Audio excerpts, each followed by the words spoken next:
You can't see my background. All right.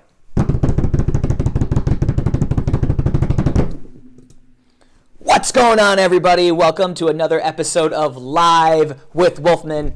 I'm your host, Jacob Wolfman, and this is a show about all the things you're interested in regarding martial arts and things of that nature. I'm going to work on the show intro a little bit. I used to say all the things that I'm interested in, all the things you're interested in, but really I want this show to be first and foremost for you, the audience. And when I originally created this, I thought I would be talking a lot about media and photography and videography and that kind of stuff, because that's really that's my forte. That's what makes me special, I guess, in this circle of people. But as I kept creating content and playing with it, it seems that you guys really, it's no surprise, but you guys really care about the martial arts side of things. So I think what I'm going to do instead is have more episodes definitely concerning martial arts as the sport as a whole. And then I'll just use my knowledge and skill set in media to make the show better. And then it's kind of a win-win for everybody in that regard. I can still have episodes about media, but today we're talking about the competitive edge. We're talking about the things that make you stand out as a competitor. And I have some tips. I have 10 tips for you today that we're going to be sharing that hopefully will help you stand or accelerate your progression faster, get to where you want to be competition-wise, winning more tournaments, beating those people that have always been beating you, or if you're on top, staying ahead of the curve, right? Some of these tips are based off of my experience as a former competitor and former coach of a competition team, and a lot of these tips are just being around world champions for years, working with them, listening to what they have to say. Some of these tips are directly from people that have actually been on the show, and so it's basically I'm just paraphrasing what they're saying. So it's a lot of good advice. You guys also gave some of your advice earlier today on Facebook, and I'll be reading some of your tips as well. Some of you just gave me some goofy gifts. But I found those humorous, but I can't share those on the show. Anyhow, I just want to say what up, and let's just jump into it. If you are watching this in the replay, please participate in the chat. Just as always, it's a good way to just stay engaged. All right, so here it is. Let's just get into it. So tip number one that I have for you guys today is actually this comes from Jeff Doss. And Jeff Doss has some of the best kicks out there. And so my tip for you is to train your standing kicks. It's almost like a dead art. It's like a lost art. Most world champions today in the open style circuit can't do that good of kicks. Some of them can do okay kicks. Some of them can hardly kick above their waist. And so there's this big opening. There's this big opportunity for you as a competitor to leap ahead of them because you actually took the time to train your kicks. And also, just being able to do solid kicks makes you feel good. It makes you feel powerful. I'm telling you, if you can bust out a real nice, nasty side kick, that's a talent. That's a skill set. And even outside of competition, it feels good. So training your kicks, I'm just paraphrasing Jeff Doss's advice when he was on the show.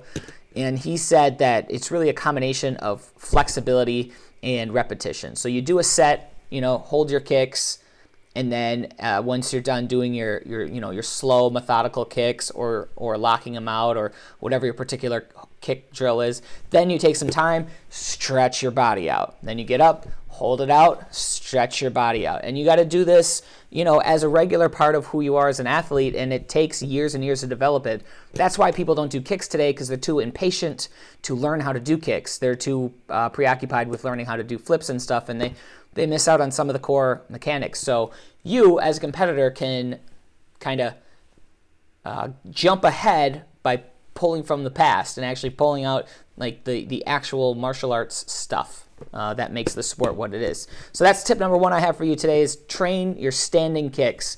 In the future, there is going to be a resurgence of standing kicks. They are going to be an important part of competition. You're going to have to be able to do them. The tricks themselves are all played out. Everybody's doing the cheat nine. Everybody does touchdown raise. Everybody does, doubles are almost a commonplace at this point. in what aren't common is somebody that can do a standing side kick that could like break a rib. That's rare. So that's actually more rare than people doing doubles. So train your kicks. All right, so tip number 2. This is a great tip, and the top athletes will tell you that this is super important. And it's just, I actually think that instructors should, let me just tell the tip first. I'm getting ahead of myself. Tip number 2 is film yourself and study your footage. So important. Whenever you have a form, you're working on it, even it would be great if you can film yourself every single week. Like seriously, film yourself, watch your footage. If you have like a smartphone or something that films in slow motion, like even better, and then go home and then between your training sessions, watch that footage on your smartphone, on a computer, whatever, and just study it frame by frame and look at it. Like if you are a serious competitor, then you know right from wrong. You know what a good kick is, you know what a good stance is, you know all of this stuff. But sometimes when you're you're doing your thing, you don't realize that your technique is off. You can't always rely on looking at the mirror to tell that your technique is on point or not, because your body's just moving around, so you can't get a good idea. If you film it, you get to see it from the judge's perspective, from the audience perspective, and you can actually see your form in a whole new light, and it will open your eyes. So film, even if it's an individual trick, a weapons manipulation, or even traditional form, whatever it is, even sparring, point fighting, and you're working on certain combinations, and you want to study how your body's moving, footage is your best friend. It's a huge tool that's gonna like skyrocket you to a whole nother training level, and you're gonna find yourself accelerating so much faster because you took the time to go, oh yeah, I guess I don't lift my knee enough at this point, and if I just had my hips over a little bit more here, or I had my back up straight, I didn't realize I slouched so much. Man, you're gonna fix all those little tiny details, and your cleanliness and the ease ability of all of your movements is just gonna go through the roof. So that's my comment. Lacey says we video everything so Lucas, his son, can see it. At our dojo, they do forms in front of mirrors so they can see themselves. Yeah, it's commonplace to film in front of mirrors, and that does actually bring up a point that I wanted to say. Is like I think instructors, progressive-minded instructors that really want their students to get ahead, and smartphones haven't been around long enough for this to be like a commonplace, but it should be. Like if I was teaching a class and somebody's getting ready for their blue belt or whatever, I would go find mom or dad on the sidelines, and I'd say, hey, can I borrow your phone? I'd take their phone and I'd film their kid and have their kid do their form, and then I'd say, go study this. You guys go look at your technique and see what you can improve. And it should be like a regular part of training. Even if you're a competitor or not, you should be looking at footage of yourself all the time, because that is the quickest way. That is way better than a mirror. Tarek says filming yourself helps a lot. All right, so we're on tip number 2 now. I mean, 2 huge tips. Filming yourself is like a game changer. If you just shut the video off now and move on, and all you did is took home, film yourself, like you're gonna take a lot out of this video. But I got a bunch more tips for you. Okay, tip number 3, and there's actually one person in particular where I got this tip from, and it's just watching him grow up from a little kid into an adult at this point. I'm not going to say who he is, but it is core conditioning, sit-ups, push-ups, the basics. This athlete, when I watched him since he's like 12 years old or something, every session would either begin or end with a series of push-ups, like real, literal push-ups, not the push-ups that 95% of people do in karate school where they're flopping around and just pretending to. He did like, careful, military style, 100% good technique push-ups. And he did that from a young age. And by the time he was, 16, 17, he was really strong. His upper body was super strong. His core was strong. And his technique and everything he did just looks so good and so sharp because he took the time to do that hard work, that nasty conditioning stuff that's not fun. that conditioning stuff is important, and you got to do it. And I guess you don't have to do it, but if you want that advantage and you want to be ahead of all the other competitors who are out there just practicing flipping their bow in the air and spinning around and catching it, and their bodies are like, kind of, well, they're kids, right? They're thin. You don't want to be so loosey-goosey. You want to be strong. That way everything's going to look cleaner and sharper. Even the top champions, you look at Tyler Weaver and you look at Reed Presley in particular. In the past few years, they realized that body weight, lifting weights was important, and you can see their bodies. You go look at their videos from when they were like 15, 16 years old compared to where they are now, and when they started making that transition over into like weightlifting, now they're jacked. And when they punch, like, you can see the power of their strikes because they spent all of that time in the gym, like, pumping iron, basically. You don't have to pump iron, but focus on the core conditioning, the sit-ups, the push-ups, the lunges. Strengthen your stomach, strengthen your chest, strengthen your arms, strengthen your legs, the core, the big muscle groups. You got to just make that part of what you do. It can't just be the forms conditioning. It can be. There's a million ways to the top of the mountain, but I'm just giving you tips. What I've seen has worked for other people, and I'm pretty sure that if you ask a lot of top-level competitors, they'll say, yeah, a lot of the time is spent just doing boring sit-ups and stuff, but they don't film themselves. They don't talk about them doing it, so you don't really see that side of the training. Tarek concurs with the bicep emoji, so what more can you say? Jeff Doss says Sage Northcutt was all push-ups and sit-ups. Yeah, there you go. Sage Northcutt is, a UFC superstar at this point, but he started in the sport karate world, point fighting, forms, weapons. He was he could do it all, and that kid is jacked, and he's super strong and super sage, right?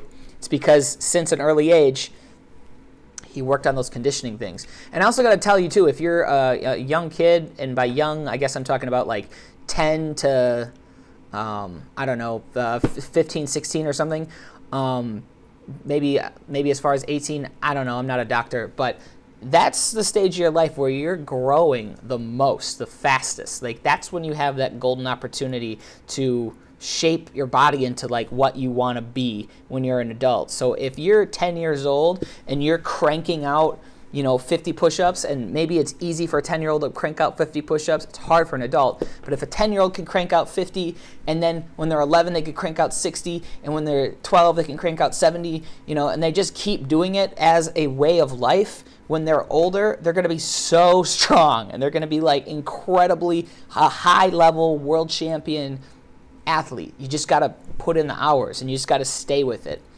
All right, so let's move on to another tip.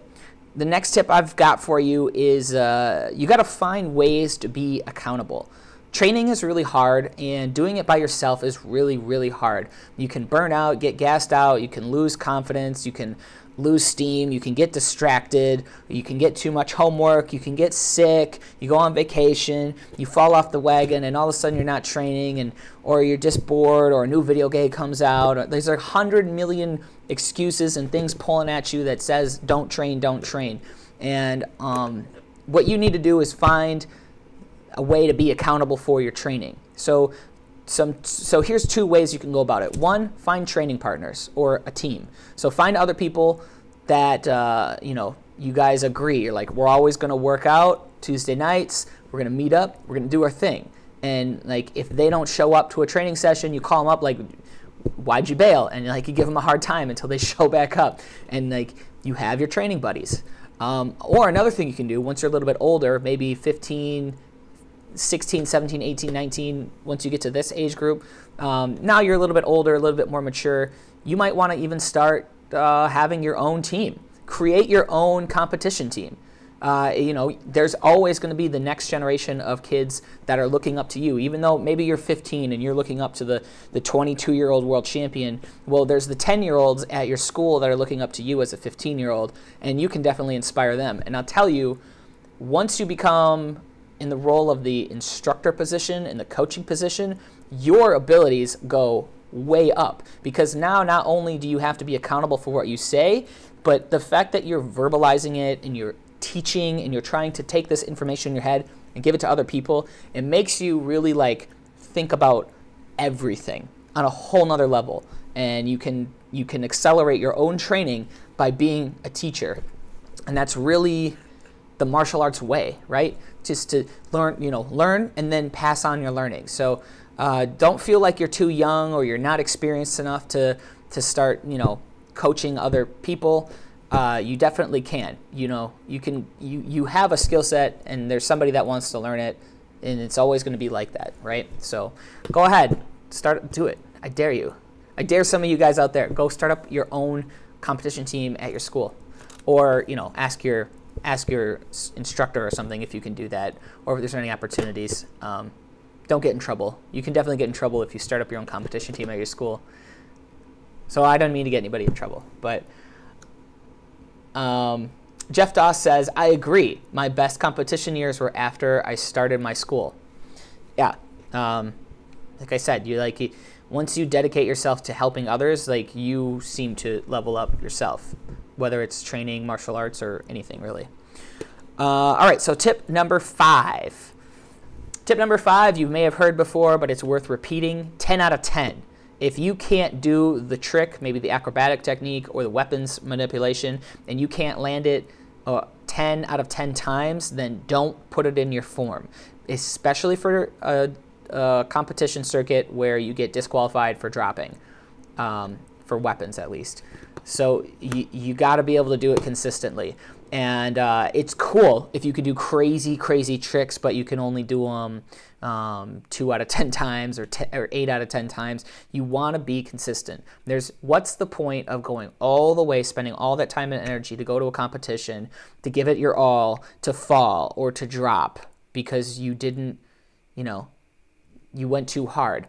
The judges aren't going to give you necessarily too much more points because you did, let's say, a triple versus a double. Because to them, they might not even know really the difference.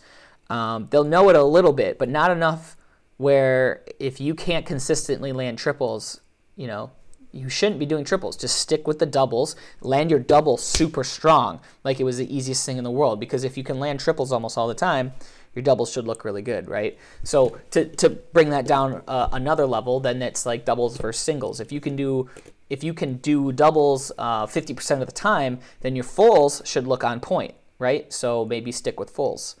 And I guess this isn't just backflips, but it pertains to everything. If you can't do a 540 10 out of 10 times, do your tornado kick, or do a tornado kick and land both feet at the same time until make sure it looks really good. 1 second here, guys. I'm having a message here that says I may have been disconnected, so I apologize. I just want to make sure that I'm still here. Live videos. Oh, it looks like I'm still here. Okay. I just had a weird glitch. Preach! Tarek's telling me to preach. Yeah, so 10 out of 10 times.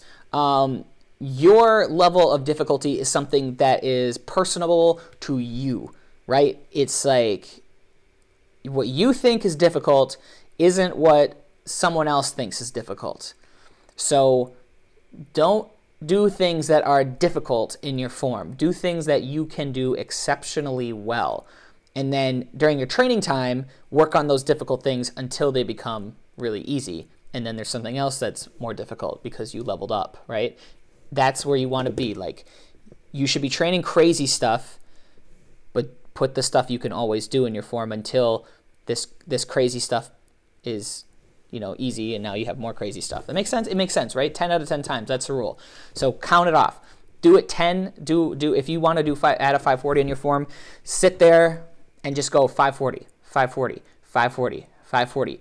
And again, film yourself. And if all those 540s look really good, and if a judge saw any one of those 10 540s and was like, that's a good 540, then you should put it in your form. If the judge looks at it and goes, 9 of them look good and 1 of them doesn't, then I would say train your 540 just a little, so close, just a little bit more. Add a little bit more, just get it to that 10 out of 10, okay? All right, next tip. My next tip for you is to study from the pros. There's a lot of ways to do this. There's free ways, and then there's very expensive ways to do this. So I will start with the free way and work my way up to the expensive way. The free way is YouTube, and it's Facebook, and it's watching videos. Watch the competition videos that you see online. Study them. Look to see what exactly they're doing, how they're doing it. Pause the video all the time at different parts to see where their technique is at, and look for how you can replicate those movements.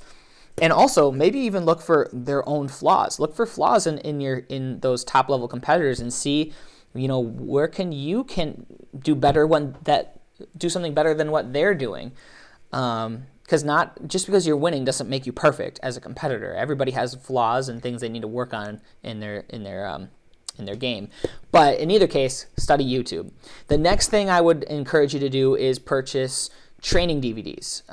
So there's a bunch of them out there. Obviously, I have filmed and edited a ton of them with Hyper, and this isn't a plug for Hyper or anything, but if you can go on their store, you can buy DVDs of all of these world champion athletes that you've looked up to, and they have created forms, and they broke it down for you, and they give you tips, and they give you kicks and stuff. So you can actually literally it's like buying a private lesson. So go buy those DVDs, or if DVDs aren't your thing, go download the Hyper Training Lab app and do the in-app purchase and just have it right on your phone.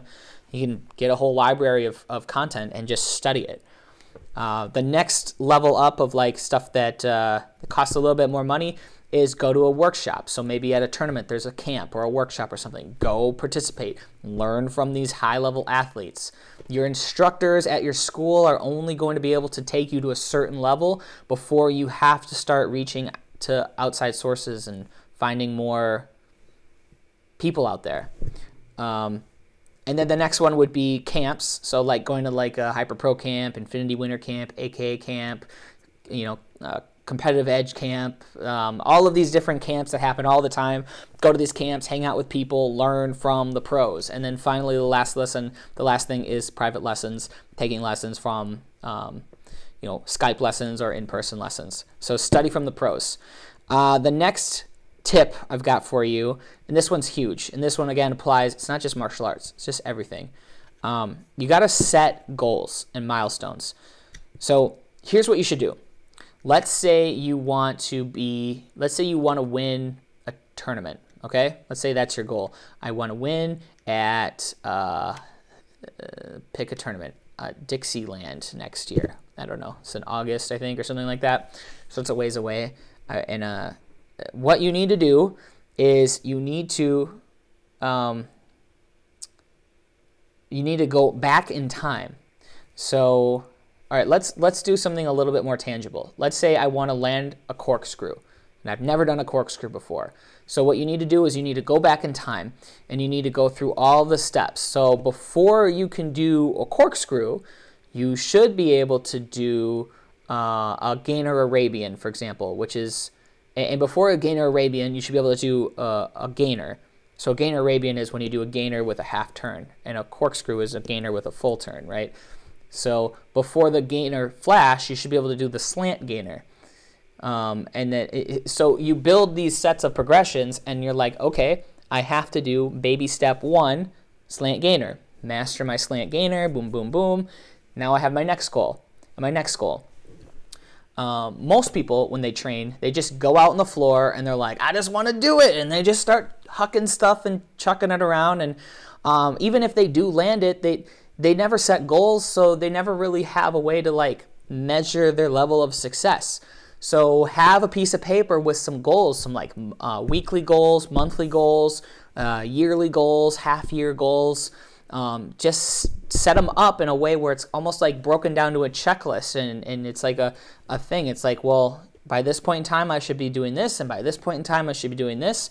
You can always be checking yourself, and if you're falling behind in your goals, figure out what you got to do to step your game up so that you can stay on track, so that when it comes time to showtime, I want to land that cork by July, you've done all the prerequisites because you knew all the steps, and boom, you're landing corks in July. Okay, or you're winning at a tournament, whatever it is. So those are you set your goals, and that applies to everything in life. The nice thing about learning how to do this is that once your competition days are over with, then you can go ahead and apply that same concept to life, and you'll be a millionaire, or whatever you want to do with your life. Like, that's kind of the trick, setting goals and sticking to them. Okay, next step is that you need to train harder than you compete. Competition should not be the time when you show everybody what you're really made of. What you're really made of is what's happening during your training sessions.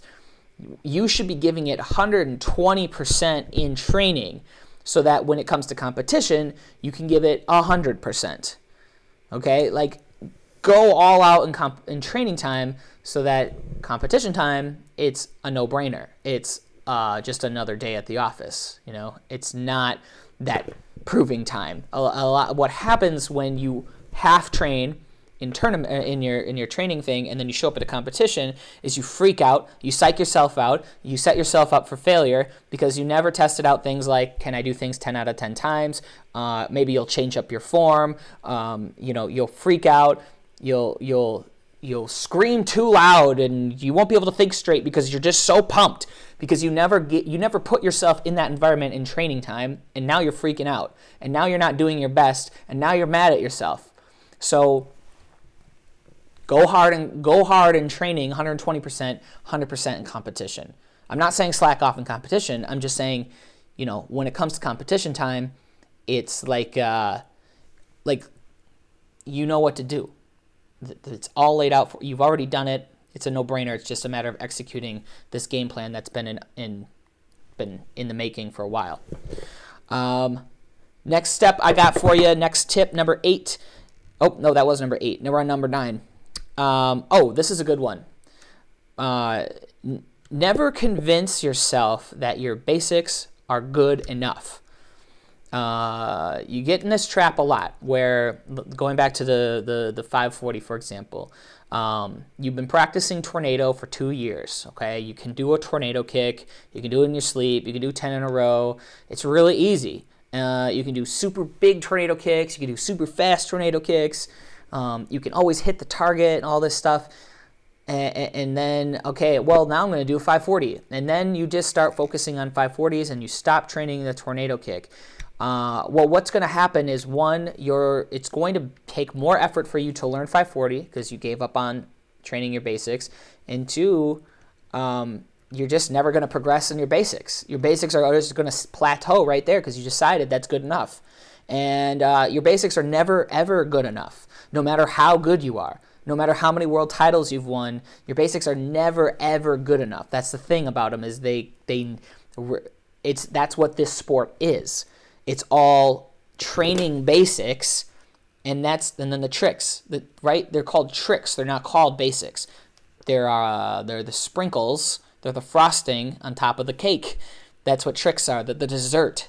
And you can't have a meal of just dessert. You have to have the core meal. So every time you train, your training should focus on improving your basics. You should be able to hold your horse stance a little bit longer. You should be able to hold your side kick a little bit longer, a little bit higher. Have a little bit more flexibility, a little bit more snap, a little bit more power in your punches. Like, these are the things that you need to be always emphasizing yourself with. And you can't be one day going, they're great. And don't compare yourself. Like, if you're a serious competitor, don't be comparing yourself to the other students at your school who aren't taking their training seriously, and you're clearly better than them, but that doesn't make you good enough. It just makes you better than them. You need to be always thinking that you're never good enough. When you look at the greatest, cleanest trickers of all time, it's almost like they have like a mental disorder where they're just constantly like, I'm not good enough. I'm not good enough. I got to get better. I got to get better. That's why they're better, because they never, ever have said that this is good enough. And they're constantly just working it and making themselves better and better and better and better. And then it shows. And one day you're like, how can they land every single trick all the time? Well, it's because their core is strong, because all they focused on was the basics. So then the tricks are just fluff on the side, really. So that's what you got to focus on. And again, it's not pretty, right? It's not pretty to make an Instagram clip showing you doing push-ups and showing you doing sit-ups and showing you working regular round kicks, slow round kicks or whatever. It's just not exciting. So you don't see that stuff. You don't see that. It's always hidden, but it happens. It's happening all the time. And don't get caught up in the flash and like the end results you see on social media. Remember that there's always like a lot more going on, and so you gotta take into account that there's a lot more going on that you don't see these high-level trickers or weapons people doing. You gotta always convince yourself that your basics are not good enough.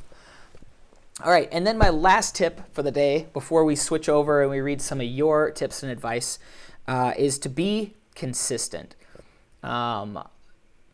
Training in general should be fun. It should be something you're passionate about. It should be a great thing. But, you know, if you're like me, and I'll tell you, this is something that I struggle with. I struggle with consistency.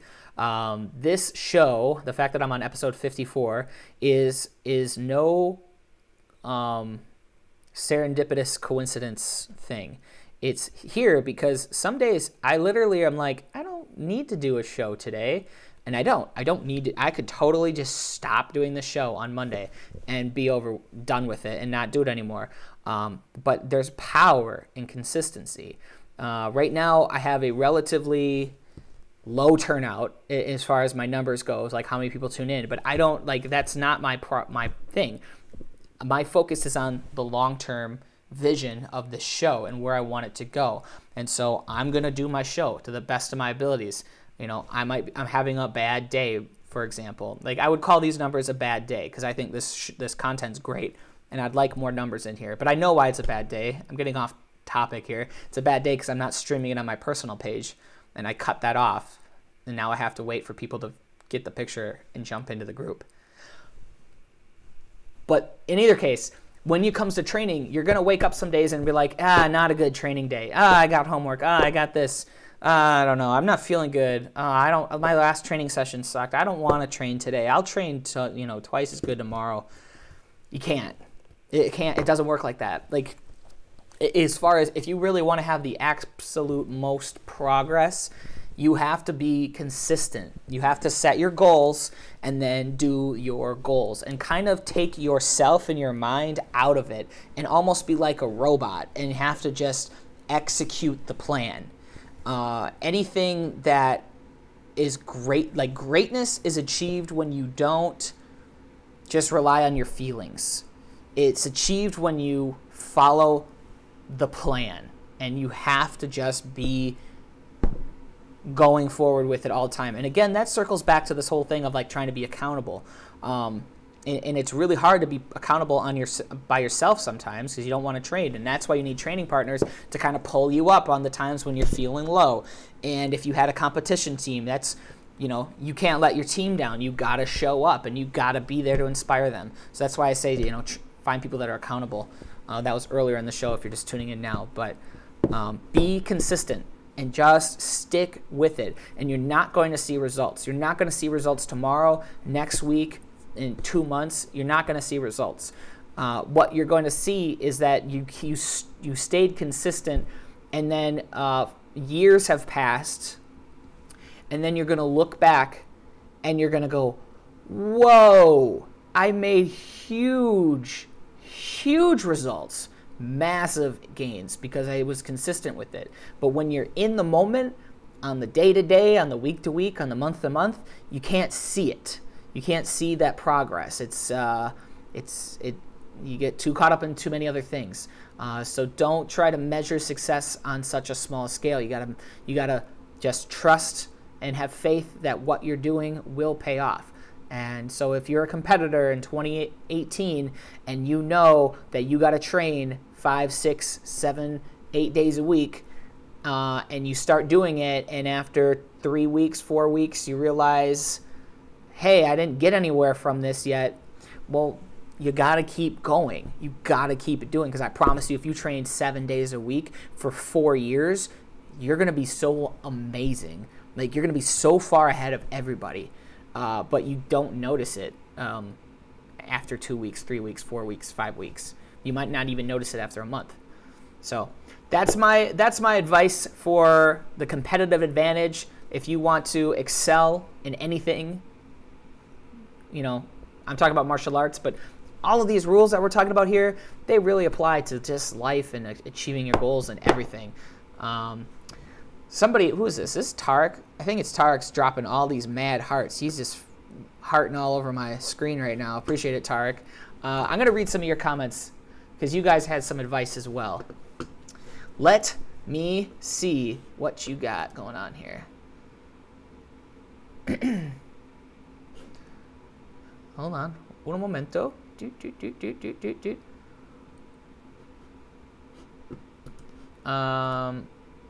One second. Sorry, guys.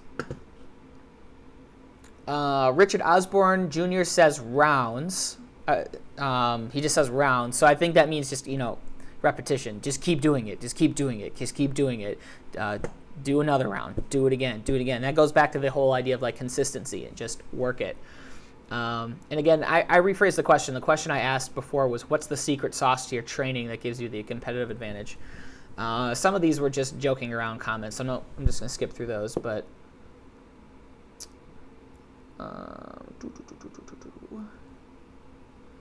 Lisa says training, not practicing. I'd be interested to hear more what that means, but I think what she means is that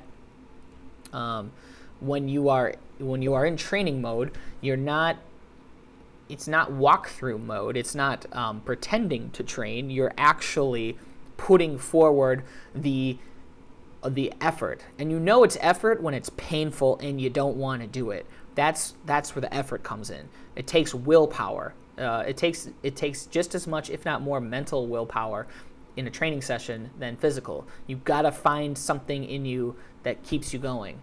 And one other thing I gotta say, and I'm no world champion athlete, I just find this in life in general, that there's a level of give and take, and I think that consistency is the most important part of the puzzle piece. And if you try too hard and you burn yourself out to the point where you can't even train the next day, and then you lose the consistency, then you trained a little bit too hard. So set your expectations appropriately and train within the realm where you can do it again tomorrow, and then you can do it again the next day, and you can do it again the next day. Doing it every single day is going to have a bigger payout than doing it super hard and then falling off and waiting a while and then super hard again. Okay. What else we got here? Dalton says variety, changing up the form enough so judges are never bored. I think where I agree with Dalton here in as far as like what your form looks like in competition, yeah, if you can switch it up and stand out, and you can come out looking one way one tournament and looking another way another tournament, super hard to do and be consistent with it, but that's cool. And there's been competitors in the past that have pulled it off. Kim Do has pulled it off, Matt Emmig's pulled it off, Steve Terada's pulled it off, Anthony Atkins pulled it off. You know, they would show up at a tournament and their form would look different than the last time they did it. Carmichael Simon was one of the big ones that used to do that. That's cool. But that also was founded under the principle of solid mechanics and solid foundation. They practiced their basics at such a high level that they could just manipulate their basics in a different way, and it all of a sudden is, you know, completely different form. But that's because they've worked on the fundamentals first. So again, don't be practicing just on the candy part of karate. You got to practice on the meat and potatoes part. Luis says pressure and training at 135 degrees. All right, I guess train in the heat if that's what it takes to win. That's interesting. I like it. But pressure is cool. Give yourself a little bit of pressure. Like, you should feel the heat. Like, not literally the heat in the room necessarily, but like you should feel the you should feel it weighing on you. You should be like, if I don't do this, I'm gonna let my team down. I'm going to look like a fool in front of everybody at competition. I'm gonna let down my parents who spent all this time and money to get me here. I'm going to let down my students. I'm going, you know, think about some of the things that could happen if you failed. I mean, it's kind of dark and evil, but it's effective. If you think about the bad side. What's going to happen if I don't follow through with what I want? That sometimes is a little bit of motivation. I don't care where the motivation comes from. It doesn't have to come from a happy place. I just want you to be there doing it. I know that was really evil of me to say. Jeff Doss says sushi before and after competition. Okay. Jeff Doss is obsessed with sushi, but I can't lie. Sushi is the bomb. I love sushi. He also says the mental game is first. Prepare yourself for battle, and for forms, people think like a fighter. Another is facial expression. So let's hold up. Before we go to another one. Prepare yourself for battle, and for forms, think like a fighter. That's awesome. When you watch Jeff Doss's forms and he's doing his movements, he has the spirit of murdering another human being in front of him, and he is just like going at it, and you can see the spirit. And that does get lost in competition these days because some people take it too much like it's a choreography set, and they'll scream yeah, and it's like it's not. It's missing that, like, I'm going to hurt you, and it's turned more into like a look how powerful I am. And so you have to, when you bring out that spirit of like I am super intense and I'm going to kill, it makes you more focused. It makes your strikes harder. It makes you have more intent, and intent is the key to getting what you want. Okay, so he also says another is facial expression as well as focus training in the mirror. Might sound silly for anyone. You have to keep yourself focused. Okay, so again, I guess that goes into what I just said. Facial expressions and really like thinking like a warrior. Remember, the root of martial arts is a combative application, which sometimes we forget that because we're just like, we got to do our forms. We got to nail our forms and land our tricks. But it's really like, this is warfare. Bring yourself into like that war mindset. Like, get serious. And it's hard sometimes too, if you're training with people that don't understand that and they just want to goof around, or they might laugh at you if you get too serious. You gotta figure that one out. You gotta not worry about how people think about you, so that when you go to train, it's go time. All right. This is as serious as I'm getting right now.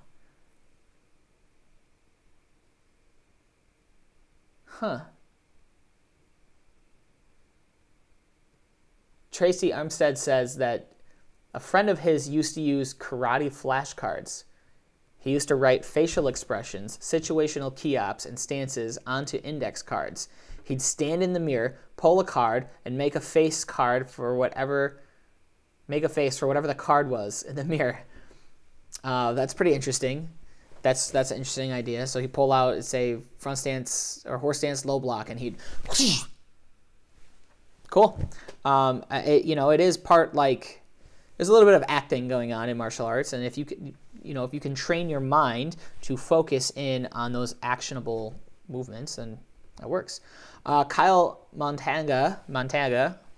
Kyle he's on Team Paul Mitchell, world champion, super awesome with the bow staff.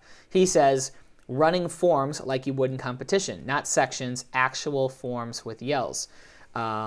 Yeah, again, that goes back to what I was saying, train harder than you compete, right? Like, when you do your training sessions, you should be giving it 120%. You should be leaving it all out there. Don't just train section 1 at 120%, take a break, section 2 at 120%, take a break, section 3, section 4, because then you have never actually taken the time to train what it is that you're going to do. So you have to be able to train 1, 2, 3, 4 all as a set. It's cool to break it down during different training stages. You're still figuring out the movements for section 1. You're still working on specifics in section 2.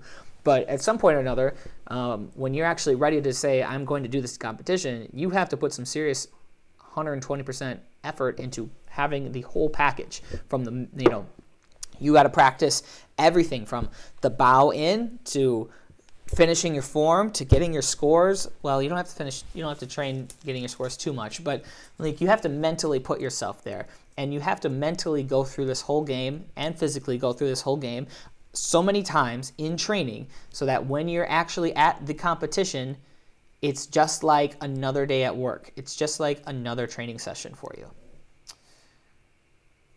Chrissy says camps and lessons. Yep. Luis Fernando says mind frame. Yeah. So get your mind right. It's all up here, right? A lot of people don't realize their full potential because they never allow themselves to unlock what they're truly capable of because they hold themselves back mentally. Let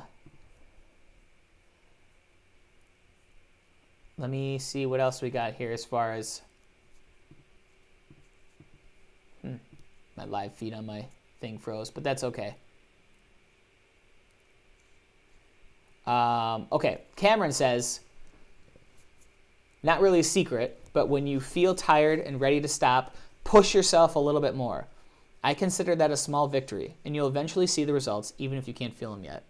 It's awesome. That's great advice. Again, that goes back to this idea of, like, you know, being consistent, and like you don't really see the results necessarily all the time.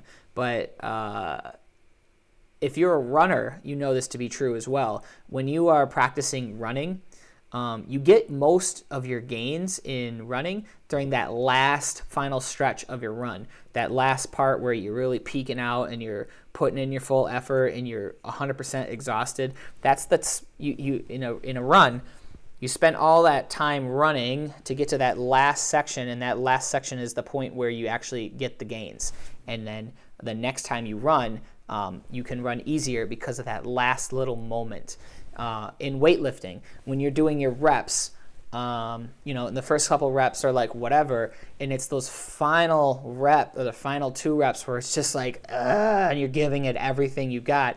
It's that last moment that's where the gains are made, and so that the next time when you start lifting weights, you are stronger because of that last little super effort that you pushed yourself into. Forms conditioning, same thing. Fighting, same thing. It's like that last bit of gas you have left, and you think you hit a wall, and you're able to just get a little bit further. That 120%, you're able to push yourself a little bit further than you are comfortable with.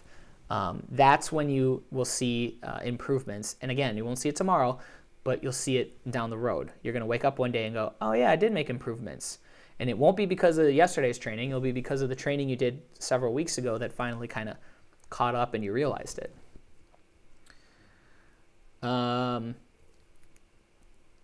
Christopher James Pirelli says cookies. Shh. You want to be a great videographer? Eat the carbs. I don't know. Kyle also says, I agree with Cameron. There really isn't a secret that gives you any competitive advantage. When I competed, there was 3 words that I lived by: hard work, sacrifice, and patience. Are you willing to work your butt off to get to the top? To me, most important was sacrifice. Are you willing to sacrifice to be the best competitor out there? I'm going to pause for a second. I want to say something about that. That is something that is totally worth emphasizing, is the idea of sacrifice. You can't be the best at anything unless you are the not best at something else. You can't be the absolute best point fighter, for example, out there. Let me rephrase this. You can't be the best point fighter out there and the best NASCAR driver. You got to pick one, okay? Like you got to find your focus, and you got to know what you're willing to give up.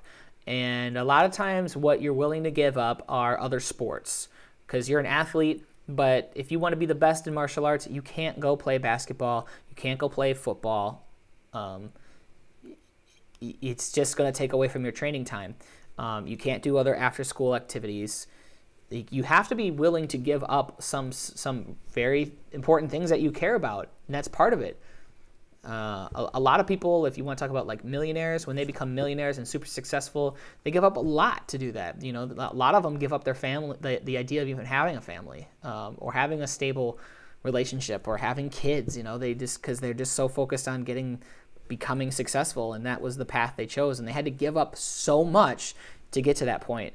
And if you look at anyone out there that's super successful in anything, I can guarantee you that they sacrifice something that you probably would question if you actually wanted to sacrifice that once you broke it down. And you'd be like, would you really want to give up, some of these other things?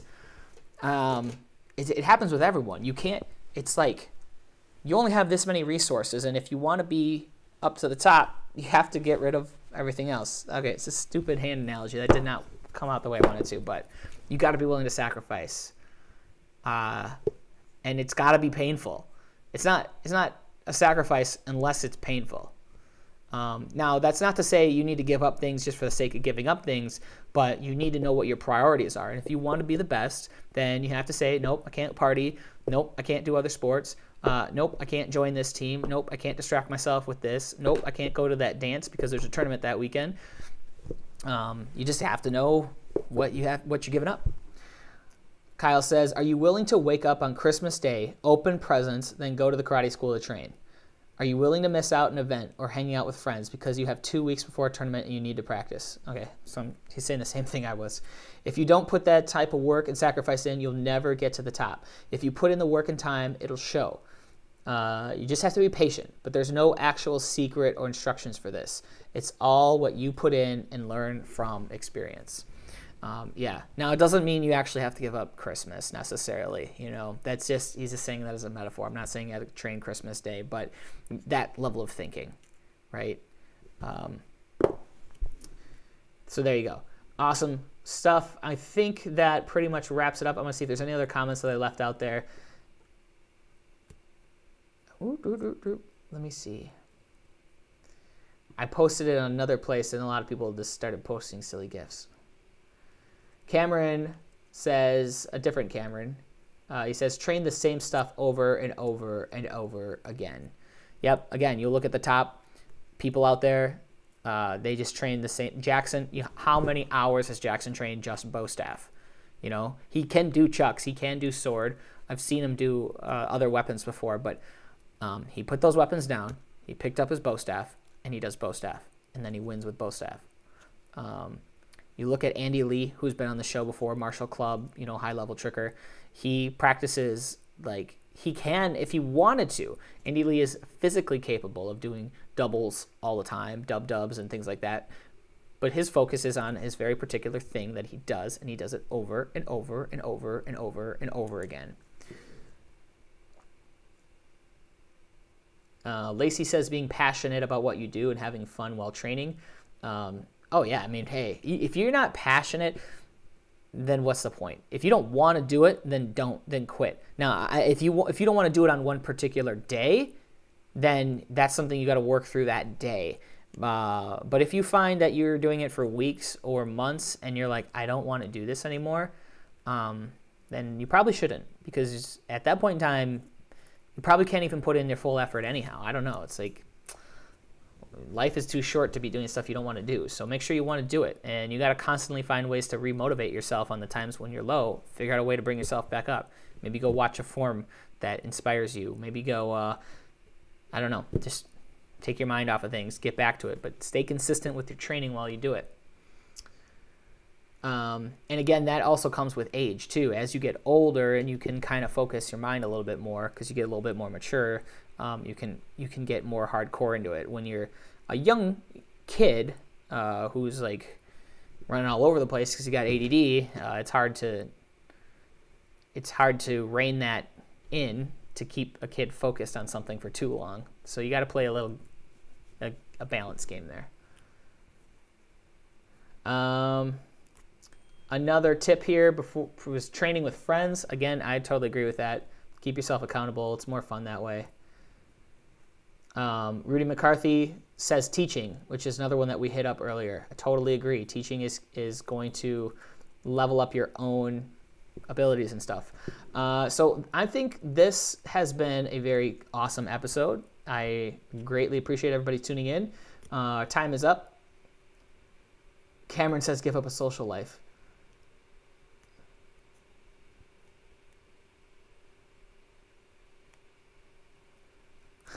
Tarek was in love with this chat today.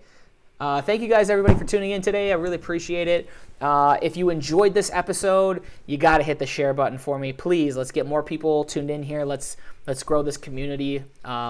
There's not many channels out there that are just like this, talking about martial arts all the time. And I need your support as viewers in order to keep this thing afloat.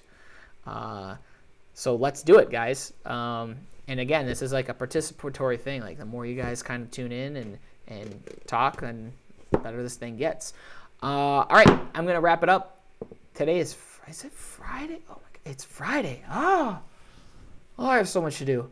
All right, I got a lot of stuff I got to get done today, and grinding. I got my goals set. I got to achieve those goals. I hope you guys have a good weekend. Train hard, work hard. Don't forget to buy people stuff for the holidays, gifts and whatnot. So it's kind of on your last weekends to really get those orders in. So do that. Cool. I will talk to you guys